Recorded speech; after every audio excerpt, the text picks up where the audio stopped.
How early are Paul's epistles, and how do they confirm the resurrection? Now, in an earlier question, we discussed, quote-unquote, Paul's epistles. There's 13 of them that bear his name.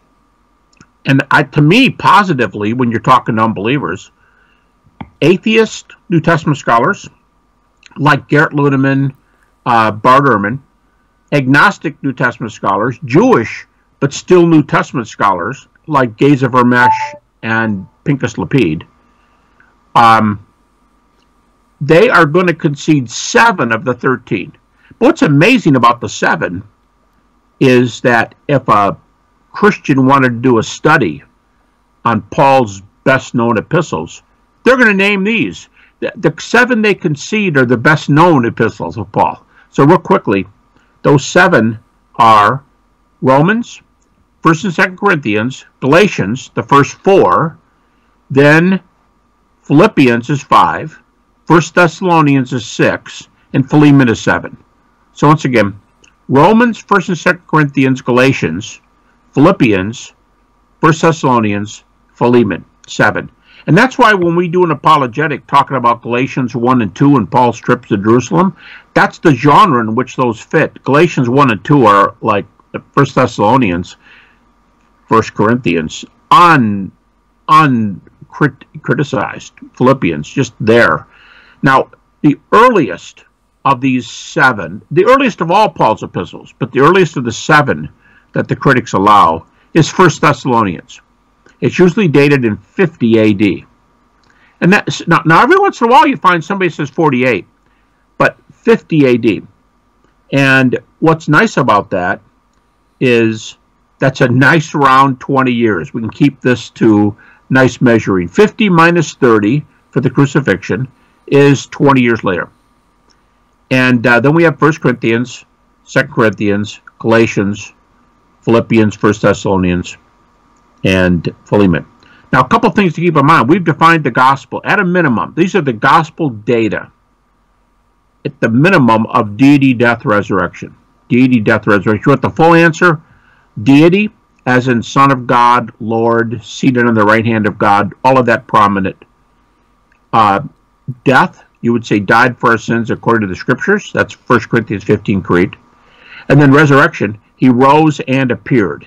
And that's the 3 unpacked. Then, of course, the question is, do you want to get married?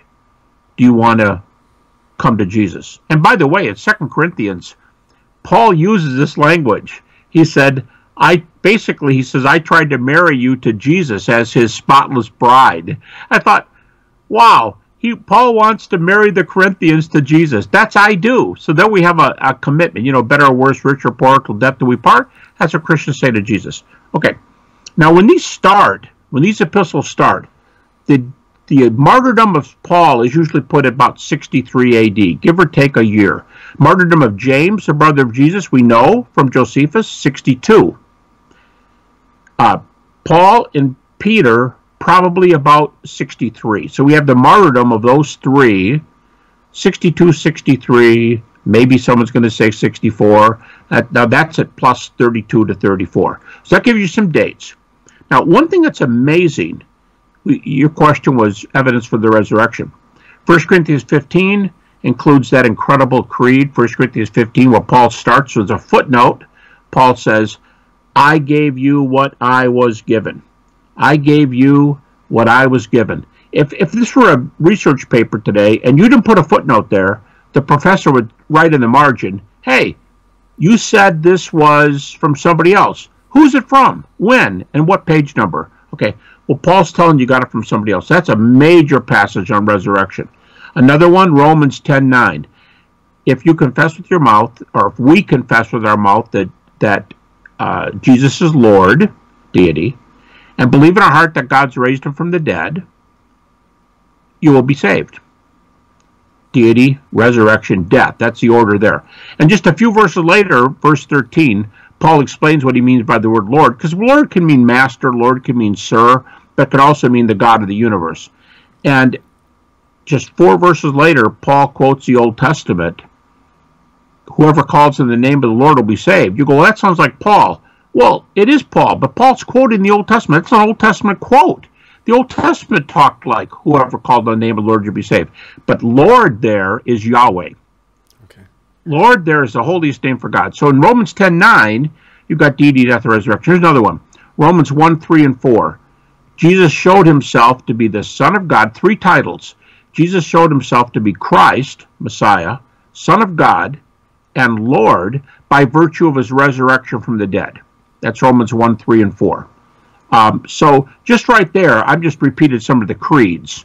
Also, Romans says that he died and was raised for our justification. That's another creed in the book of Romans. So you've got the Romans creed, you've got that big one in 1 Corinthians 15. If you back up 4 chapters, that's the other passage where Paul says, I have a footnote. I gave you, which I also received from the Lord. And that's the Lord's Supper. And now Paul doesn't mention resurrection there. He said he's the Lord, and he died for us.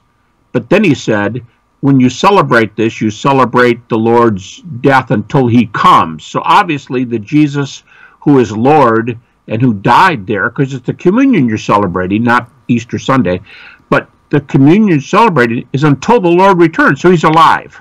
He's alive there. Okay, one more thing. 1 Thessalonians is the earliest epistle.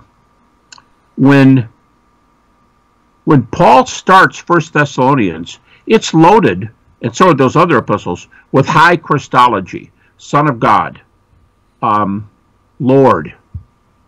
It's loaded with high Christology. But when that book came out in 50 A.D., written to Gentiles, and Thessalonica, or Thessaloniki as they say today, but Thessalonica, Paul just pops up with these big titles. He doesn't stop and defend them. They already knew what they were because these creeds had been around. So there's some early things on the 7 epistles of Paul and the greater 13 on deity, death, resurrection.